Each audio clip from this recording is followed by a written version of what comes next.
afternoon, everyone. Welcome to Intra-Process Memory Protection for Applications on ARM and X86, leveraging ELF ABI. You are in the Jasmine Room with your speakers, Sergey Brutus, Julian Bangart, and Maxwell Koo.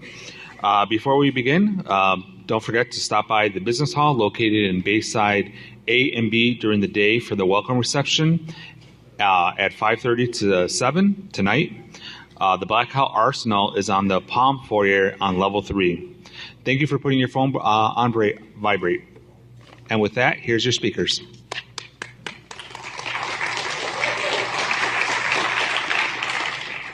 Hello, it's great to be here. I'm Sergey Brutus. This is Maxwell Koo and Julian Bangart, who, as usual, did all the work.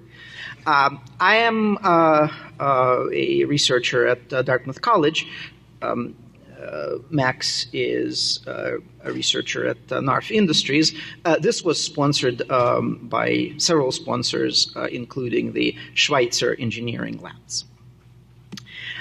Let's get right to the problem. The problem is that if your buggy library gets into your process memory, it can absolutely corrupt anything you... Yes. Aha. Did you guys really have to try out your ODay? What? Yeah, hey, Keynote. Keynote. Oh. Well, I guess we have to start the slides from scratch. Hey. Where is your thing? Okay. Now this is interesting. My entire presentation your mouse is over here. Okay. All right. What? Wait. What are you doing? I'm trying to find that.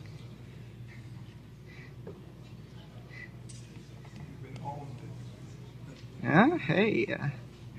Where is it? Let's start the keynote. Oh, you can't get to a menu easily. Here we go. Oh, hey. All right. Yeah, buggy software. That's really a problem. And the specific problem that your standard policies do not protect you from is that anything in your process space owns your entire process space. And so you have the situation when your image parser just stole your private key that was loaded in memory. You could have your SE/Linux going, and your process, of course, had to read that file, and it wouldn't help you any because at that point, that key is in memory, and every library can take it over. So then, what are we missing? Software is already split into parts. You already know which parts are supposed to read which things in memory and which they are not supposed to read. Like clearly your image parsing library, your libpng, is not supposed to look at your keys. Clearly your keys are only supposed to be looked at by your crypto functions. And all of that information is already there and the linker sees it. Moreover, the linker knows about all of these interactions. And you can tell a lot by a piece of code, about a piece of code by its interactions. If it looks at your keys, it had better be your crypto library. If it parses your image, it had better be your graphics library. Now, the compiler passes it on to the assembler. The assembler passes it to the linker. They all see those parts of the program. And then a total catastrophe happens when the runtime discards this information. And all of those separate sections get absolutely forgotten. And your runtime is this one big blob. So the prototype we built, which we call the ELF-back, and you'll momentarily see why, helps you describe how parts of your application interact and enforce it by way of having your OS loader be unforgetful, not discard this information. Instead, enforce it. So your sections are your types. Your linking is your policy. And you can think of ELF sections as these things that are just a love letter of a compiler to the linker, but in fact there are a lot more. And we're going to argue that. So this is going to be the outline of the talk. First, I will argue for using the LBI as a policy vehicle, and this important key point of having the loader be unforgetful, not discard all of this information. Then we're going to show you what kind of effects this policy produces for OpenSSH vis-a-vis the roaming bug, which hit us recently, and 777, such a Vegas number. Then we're going to talk about another case study that we did for a industrial control system proxy on ARM, which Max has ported our system to from X86. And then we're going to talk about the internals. What do we do to the kernel while we do that? Why it's not something horrible, but rather an extension of an existing pattern that the kernel already uses. So this is a natural extension. So let's talk about the background. What do existing policies give us? Well, SE-Linux is this rather expressive thing that controls access to files. But it doesn't help against things like Heartbeat at all. Because what do you care about files when your target is in memory and your compromised unit of your process is in memory as well? So then you want to separate your parts somehow and prevent the interactions that are not wanted. And you've got a whole lot of work in that direction. Control flow integrity, data flow integrity, software fault isolations, all of those mitigations. Except, as a programmer, you can't tell them anything about what you intend. They derive these things for you. And what is explicit there is lost. Your intent that is explicit in your code, by breaking your code into these particular compilation units, that is lost as well. But who remembers that? Who remembered how you decided to split your program? Well, the ELF, the ABI, the binary format, it has plenty of structures that describe the units of your program. And all of this is helpfully passed down to the very point where runtime happens. If you look at your typical ELF file, you've got 30 sections. Every section is semantically distinct and does something special, something that is its intent. And then, again, your runtime is totally discarded by your loader and then by your runtime. Let's stop doing that. And so you've got this choice between having some system derive what you intended, say, clearly you did not intend jumps into the middle of functions. Clearly you did not intend, as a C programmer, returns to non-call sites, and so on. But you also have explicit intents. When you put things as static in the single file, when you put a thing that is not a symbol in that external to the rest of the program in this file, that is your clear intent that this should not be touched by anyone else. This data belongs with this code. And that is very often ignored. There is no way you can defend this at runtime.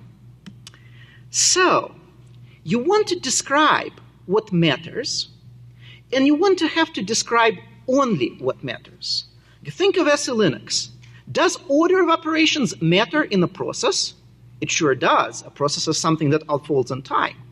Do memory accesses matter? Yes, because once you've assembled your process, your files are no longer relevant, but you still want your parts to interact the way you wanted, not any other way. Instead, you are made to painstakingly describe every file access that your system may ever do. That's a lot of work.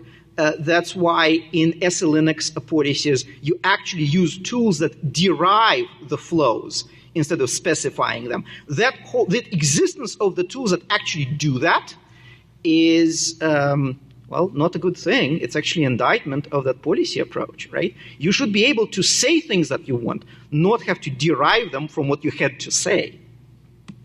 So what matters? What matters is composition. A process consists of parts. These parts come into play at different times. And they have their exclusive relationships, both in policy, both in sequence. This part comes after this part. We call them phases in our policy. And in data accesses. This is my data.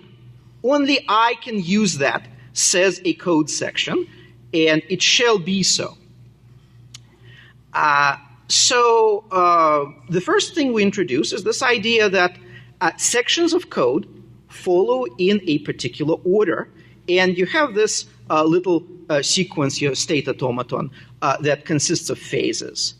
And of course, you can tell in which section you are just looking at your EIP range and seeing in what mapped section of your ELF file you are.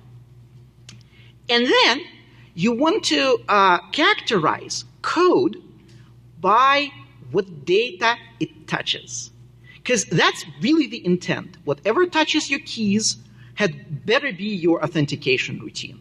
Whatever touches your parser buffers should better be your parser. If something outside of the parser accesses your keys, then accesses your raw input, then you're in trouble. Your parser should not access your keys. Your processing, your session data should not access your raw parser buffers, because that's probably where the exploit is, right? So that observation is going to be very important. And it comes from ELF's standard runtime. So as I said, there are over 30 sections in the modern ELF file. Most of them have to do with startup and runtime loading and linking.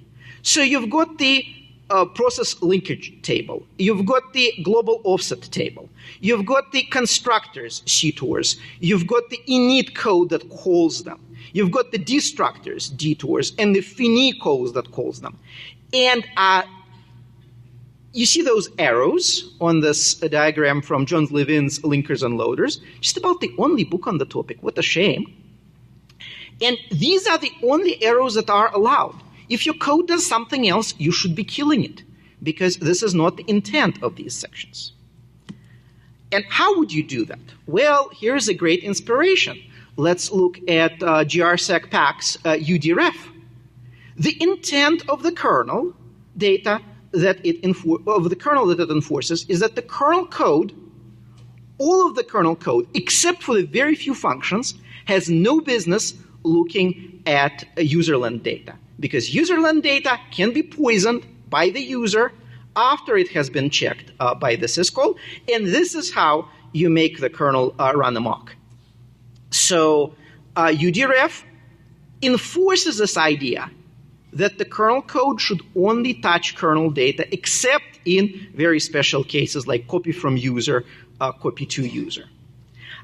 We can spread this to userland runtime.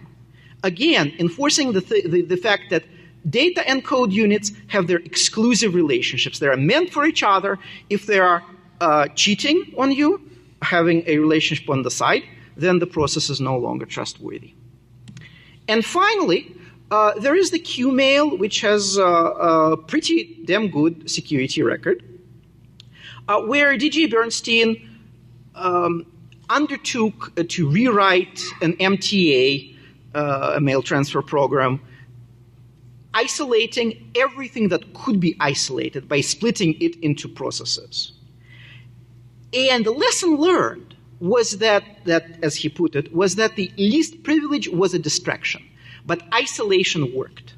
So you should not be obsessive about your policy, if enforcing the minimum privilege. This is too much work.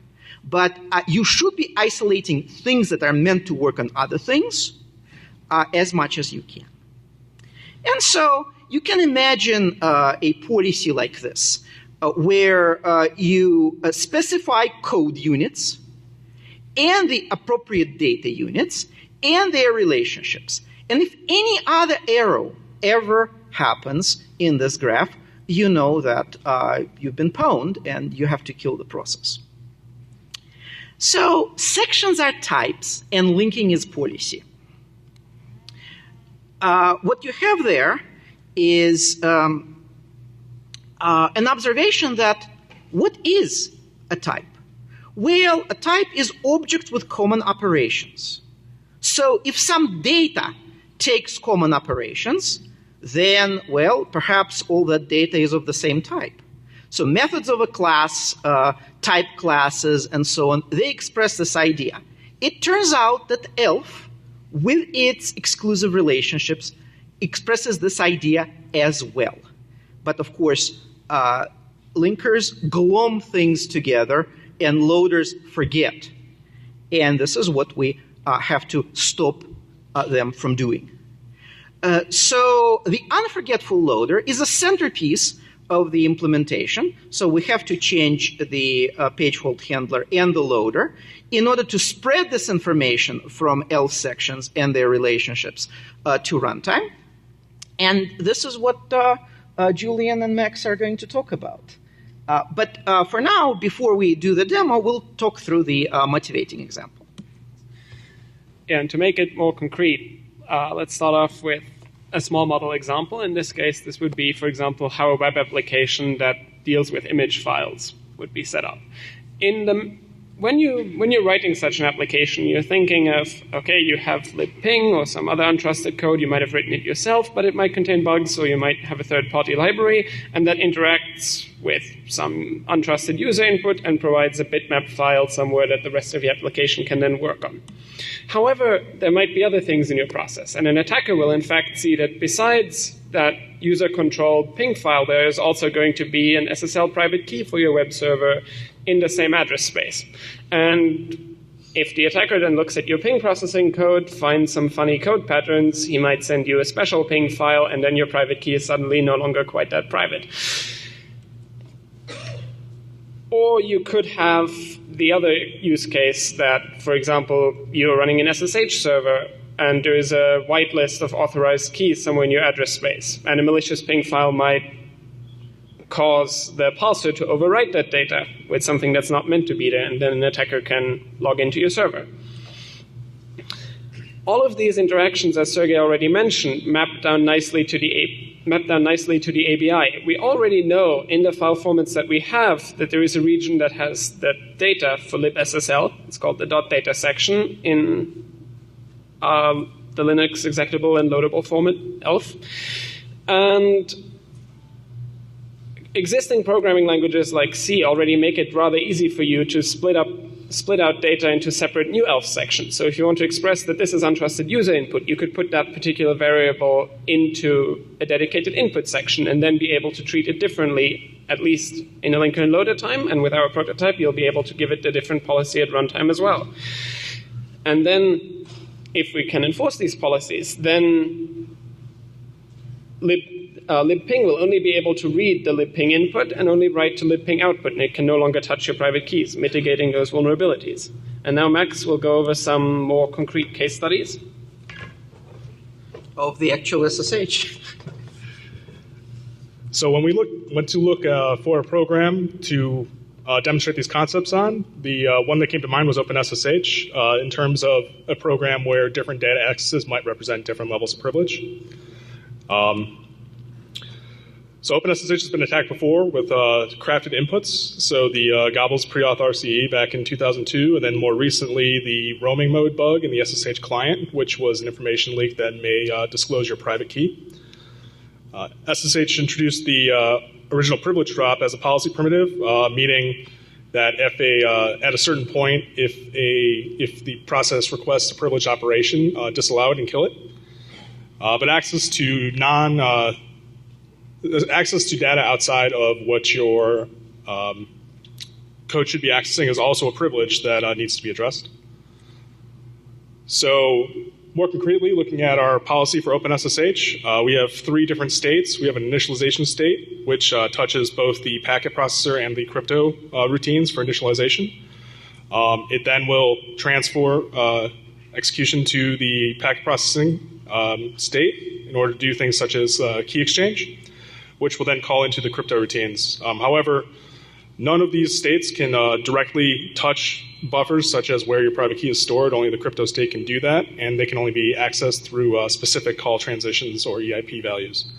We also split up the heap for each section into separate sections so that your heap data is segregated, addressing issues such as the roaming bug.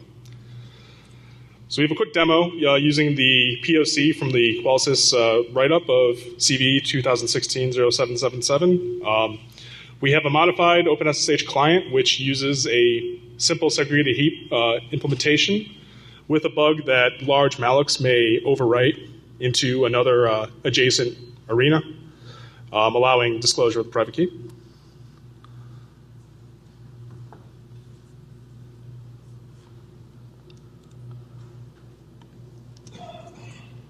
So we have two different binaries, one with an LFBAC policy applied and one without.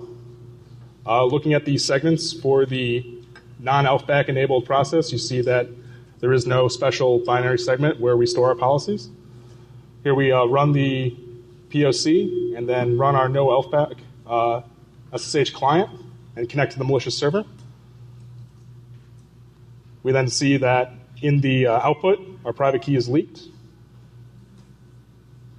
Looking at the LFBAC version, we see that there's an additional segment that contains our policy description.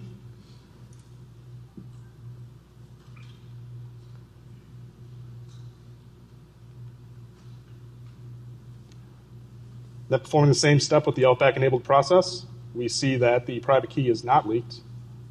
An LFBAC violation is reported indicating that an access outside of what the policy prescribes has occurred.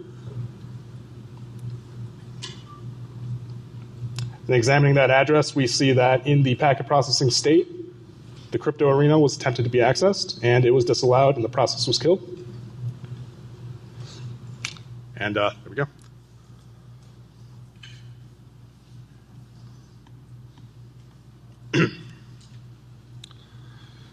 So we've developed policies for both the OpenSSH client and server, splitting up the various concepts between them, the crypto state, the packet processing states, and the overall process control states into separate states and defining transitions between them. We create separate sections for sensitive data blobs, such as the host keys, private keys, that sort of thing, to enable finer-grained access control for data which might be touched by multiple sections, such as the initialization state. This prevents direct leaking of sensitive data like private keys from information disclosure bugs such as this. And again, separate heaps may address portions of what this may have addressed this particular vulnerability, but in general, they would not have they would not have killed the process. They would have allowed it to keep running. They may not have prevented the information disclosure, but not alerted that and disallowed access that occurred. So take over. So think of this as a different kind of a privilege drop. Now, SSH introduced this amazing concept of, if I try to make this privilege call beyond this point, please kill me. I am untrustworthy. You can think of it as a sandboxing, but this is actually policy. This is expression of intent. The same thing goes to touching raw data. Your parser, your exposed parser, is the riskiest part. And it should not be touching anything but raw data and wherever it's putting its well-formed parsed data. So we expanded this concept to a SCADA ICS system. There is a protocol, a rather nasty and complex protocol called DNP3. Chances are it keeps your lights on. This is very popular in the US power industry. And this protocol, the parsers for that protocol, have been shown to be extremely vulnerable. There was a talk about how you can take over a master controller device at the control center by Adam Crane and Chris Sistrunk, and that was a pretty major deal. So then, what can you do? Well, you can isolate the parser, and you can have the parser exhaustively inspect your syntax before it lets anything else interact with it. Now, I'm not going to talk about how we structured the parser. You can find this information at the LangSec language theoretic security site at this URL.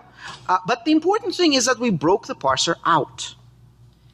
And then we isolated the parser, knowing that the raw data buffers are likely poison. So your parser is really the only thing that should be touching them. And your parser is only supposed to write into a buffer where it deposits the well-typed parsed objects. And nothing else touches the parsed data. The rest of the code is only allowed to look at the well-typed output of the parser. And we implemented that. We broke the DNP3 proxy out. We put it on this machine. This is an industrial computer. You would find one sitting in a substation. And we fuzzed it. We fuzzed the heck out of it using both American Fuzzy LOP and a specialized fuzzer that was written for the protocol. And it stood up pretty well. If you want to look at those demos, again, look at the URL at the previous slide. And here is the policy. So it was a very simple policy that just isolates the parser from the rest of processing. Next. So this is a similar diagram to what we showed for OpenSSH, indicating the sections of code and data which each state can touch. Again, we have an initialization state, which controls reading into the input buffer, or writing into the input buffer, I should say, reading from the network, writing into the input buffer. It then transitions state to the DNP3 parsing state, which consumes input from the input buffer and outputs well-formed DNP3 by invoking callbacks in the DNP3 callback state, which takes the well-typed data and reconstructs DNP3 to pass on as a validating proxy. And so you have your hardened parser protecting the rest of your data, whatever you do with it, which is what you really, really want to have in the device that keeps your light on.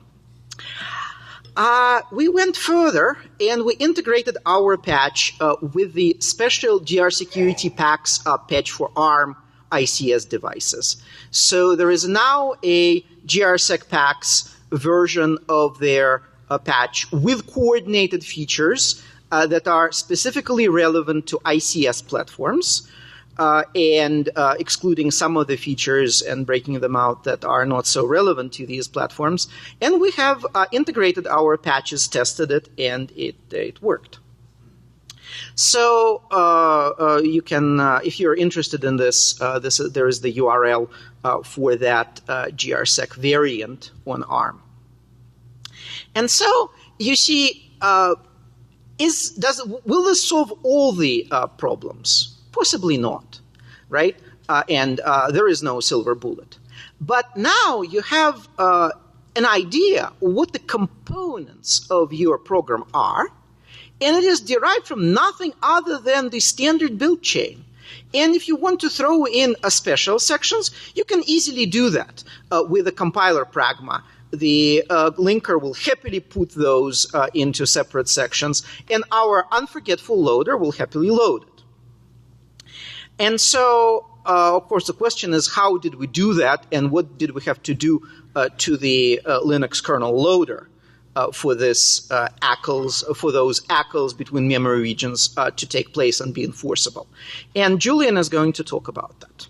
And this is going to be a deep dive.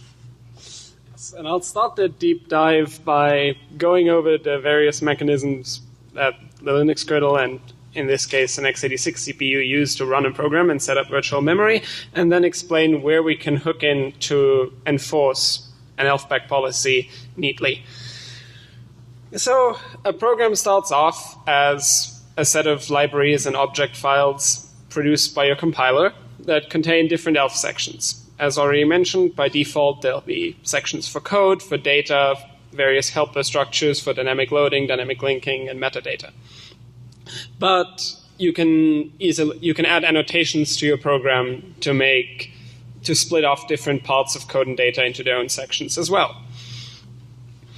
And that way you can pick and choose a granularity for your policy as necessary. Once you have all of your object files and libraries, you pass them off to the linker, which looks at all the sections and groups them very coarsely into segments. So it will take all the different sections you have from every input file, see, okay, here's some that are read-only. It will combine all of these into read-only data. Here's things that are read-write. It'll combine all of these into a regular data segment. And here's all the code. Throw it all together, concatenate it, put it into a text segment, which discards a lot of information. And the only intent that is enforced from all this rich structure that we had before are the 3 read, write, and execute bits. And even that enforcement has only happened in the last 10 years when people started adding the NX bit.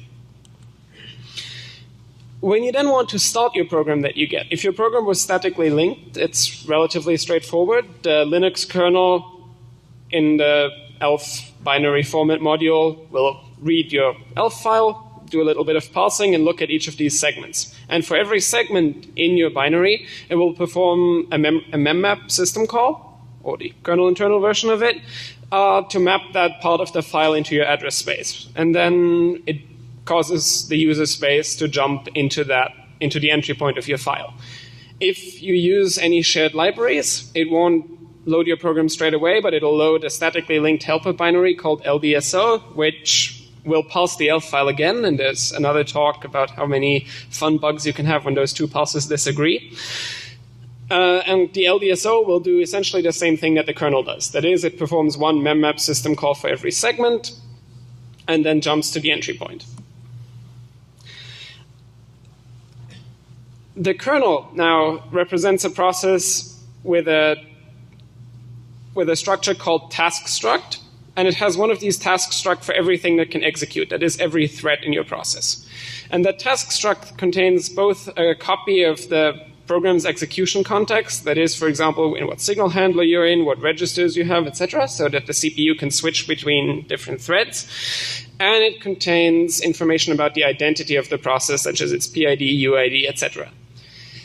Because the Linux supports multi-threading, different tasks in the kernel can share a single address space. So there is a data structure to represent an address space called an MM struct, and multiple task structs can point to the same MM struct.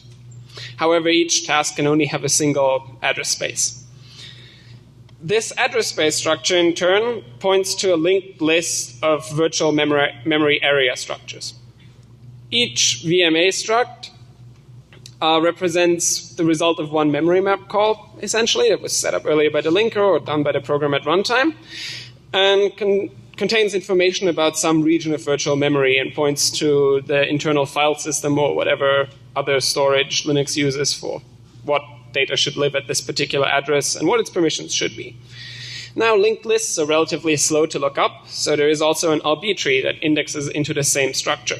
And in recent versions of the Linux kernel, there's also an LOU cache to make lookups into the structure even faster.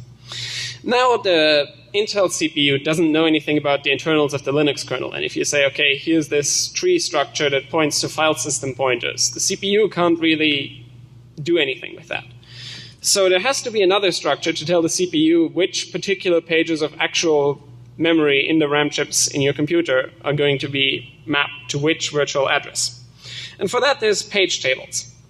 The page tables also form a tree of fixed depth. Every virtual address is split up into different pieces, and each of these pieces is used to look up the next layer of that particular tree. So you start off with the first 16 bits and the 64-bit processor actually have to be the same, and I'll discard it. The next 9 bits then happen to be an index into the first structure. The next 9 bits after that, which gives you another table. You can use the next 9 bits of your address to look up another entry in that next structure, and so on and so forth, until you finally get the physical memory page that should be mapped to this particular virtual address. Each of these layers also contains provisions for various permissions bits, such as the no execute bit or newer Intel processors, the supervisor mode, execution prevention bits, etc., that allow you to perform some level of policy enforcement on the address space. Now, walking the page tables, every time you would perform a memory read would be very inefficient, because you need to touch physical memory 4 times to look up what physical page an actual virtual address belongs to. And so you would slow down your memory bandwidth by a factor of 5 just by introducing that, which, given that modern processors are already memory constrained, is very inefficient. Therefore, at every single layer of this process, at every layer of page tables, there's a cache.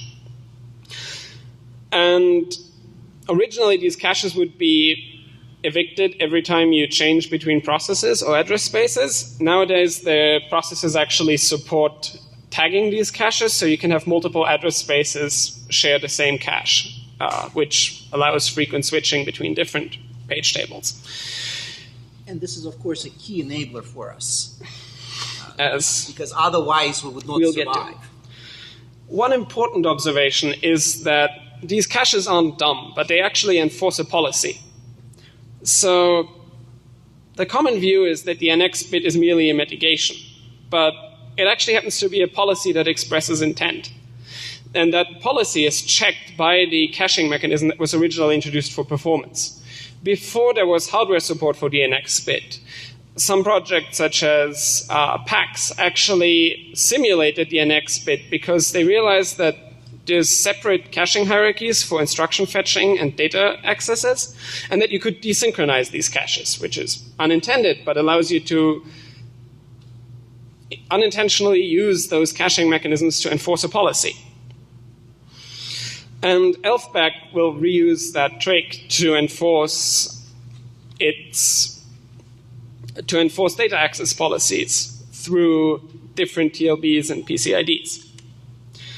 And that view that everything in the VM layer is really about caching also stretches to the other layers that we have. For example, there is the various layers inside the Linux kernel are all caches of each other. The page table is really a cache of the VMA structs.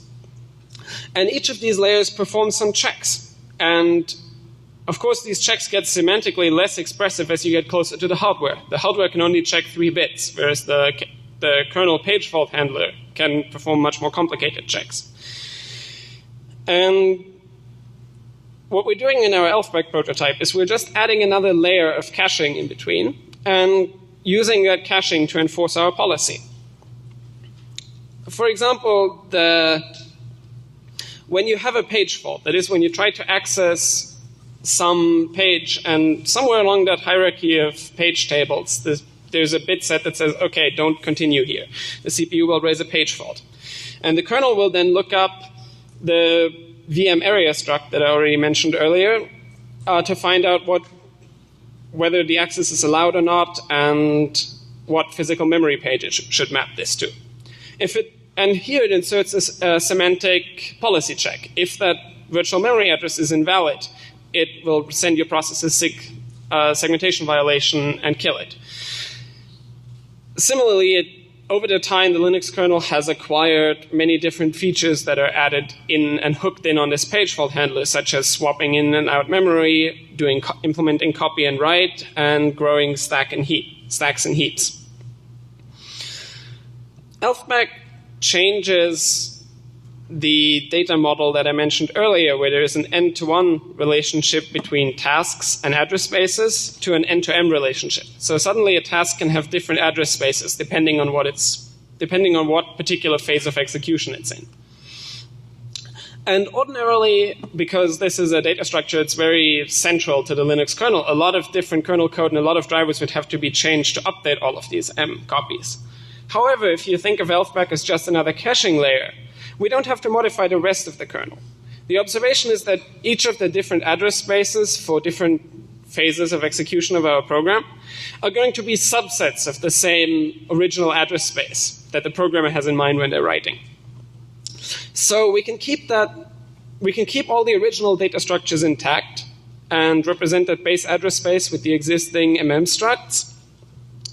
And if you squint enough, those different subsets that we actually want to enforce act a little bit like a cache.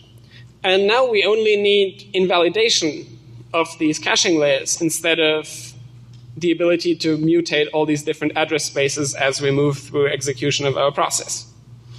And because there is already a complicated hierarchy of caching, and that has changed a lot while Linux was under development, there is a flexible API in the Linux kernel called the Notifier plugin API that allows you to hook in custom invalidation mechanisms for different caches. We use that and instrument the page fault handler to then enforce our policies. When we encounter a page fault in a process that is using elfback, we first look at the original page tables that the rest of the kernel still maintains for us and see if it would have caused a fault there, in which case you're actually doing something else and you should do, and we'll pass it off to the old page fault handler to, for example, swap in your process or perform copy or write, etc. If that other page fault handler then performs any changes to the page tables, which it usually does, it will send an notifier update to us, and we'll in turn invalidate our cached page tables and then allow the user space process to resume execution, and the next time, hopefully, that access should not fail. If, however, the memory access that this particular phase of execution would have been a valid access if we hadn't been running elfback, then something is happening that we want to catch with our policy. And we look up our elfback policy data structure. If necessary, move our process to a different phase of execution. So, for example, if we detect that you just jumped into code that belongs to a different library, if your parser is done and is now invoking some callback, we'll move to that different address space. If we find out that that the access wouldn't cause any change to the policy state that we're currently in, but should be allowed, then we'll copy the page table entry from the original base address space into the one that's currently loaded in the processor. So there's different task structures that still point to the original Linux kernel memory space, which the rest of the kernel sees. So we don't have to touch most of the kernel. We don't have to touch the millions of drivers that are in Linux. Whereas only the elfback layer sees that there is this additional caching layer, and there's an elfback policy, and we actually have different structs for each thread, and each thread can have multiple structs. And these correspond to their own page tables, which are actually loaded into the processor. And we use the Notifier API to keep those in sync. On our X86 prototype that we have, our proof of concept implementation, we built multiple benchmarks. We built an Nginx benchmark, and we built a synthetic benchmark that simulates the motivating example that we had earlier, that you decode some images, perform some processing on it, and then re-encode them as ping. On those benchmarks, we usually found a performance overhead of about 5% on AMD processors. However, on Intel processors, which have a more sophisticated TLB caching hierarchy, we found significantly worse performance overheads of up to 30%. Part of this is because our benchmarks are CPU bound, and we exercise that switching between address spaces quite a bit, and some of the data structures we're using in the kernel, etc., could be significantly optimized, for example, for cache behavior. One interesting fact we found is that when you're already running under another virtualization layer, performance overhead was only about 15%. That's because virtualization layers already affect virtual memory, and people seem to be willing to take that performance hit. And virtual memory hypervisors already provide more efficient means of switching between different processes and try to optimize virtual memory handling, lowering our performance overhead somewhat. So I should say that on ARM, we had a much better deal because, in fact, we wrote our program to be sparing with its context switches and its phase switches. And so unlike Nginx, which was written with a completely different idea in mind, we had negligible performance loss. So it really depends on how you plan your code. But if you co-design it with the idea that you want to runtime separate its components and enforce that this code owns this data and only this data and vice versa, then you can get away with very small performance overhead. And yes, besides the performance tuning opportunities that I already mentioned, one missing feature of the X86 prototype is that it currently is a bit clumsy to use with dynamically allocated memory. But that's mostly a user space issue in that we would need an elf-back-aware malloc that puts dynamically allocated objects into the right sections automatically without you having to implement your own memory allocator. And there's ripe opportunities to integrate it with other system call policy mechanisms like SE-Linux and Capsicum so that the rest of your security mechanisms know what is actually going on inside your process. And a neat feature of elf-back is that these policies that you write can compose. So someone who is writing a library can also provide an elf-back policy that says, okay, these are the things it should access. And of course, it's outstanding to write policies for many popular libraries. And now off to Max to talk a little bit about ARM implementation. Yeah, I'll quickly just go over the differences between the ARM implementation and the X86 one. They're fairly minimal. They have similar hook points in the page fault handler. In the ARM implementation, it was more geared towards embedded systems, so we focus more on the static linking case than the X86 one. The dynamic linking case could be supported by providing a modified ld.so. We created tools that generate custom linker scripts and packed binary policies that we load into a special segment that are parsed by the bin format elf loader inside the kernel. Again, the page fault handler modifications are pretty much the same. We don't have an struct per state, though. We just copy the page tables, which simplifies some of the synchronization between VMAs and such in each struct. And we use ARM's ACID support on supported platforms to be similar to the PCID tag TLB support in x86 to give us a performance boost. And so to wrap up, who cares? Well, every programmer who uses C and C++ static scoping to separate data from the rest of the program does care. And we should note that C++ took over the world by making enforceable contracts. So this is your opportunity, by writing in this style, to create contracts between the parts of your application, between the parts of your address space that are enforceable at runtime. And this is no mean thing. And then, of course, there are different ways to separate the parts of your program, but only those that are enforceable matter. And, we are opening the way, we believe, to make these separations matter. These separations are well understood, and now they can be enforced. And that's really the takeaway.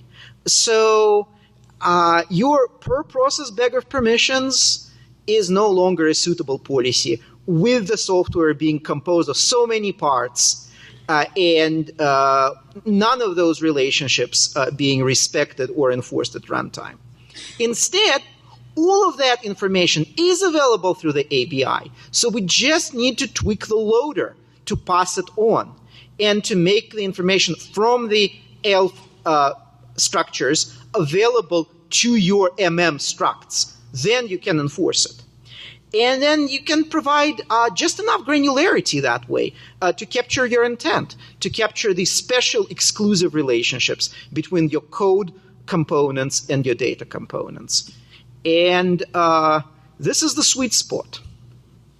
And would like you to use it. And it's on GitHub. Thank you.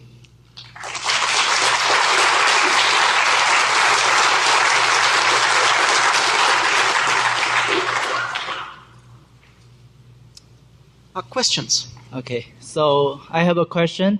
I'm also working on the ELF sections, and while I was looking at the ELF section or the VMAs, I find there are many virtual machine areas that is anonymous.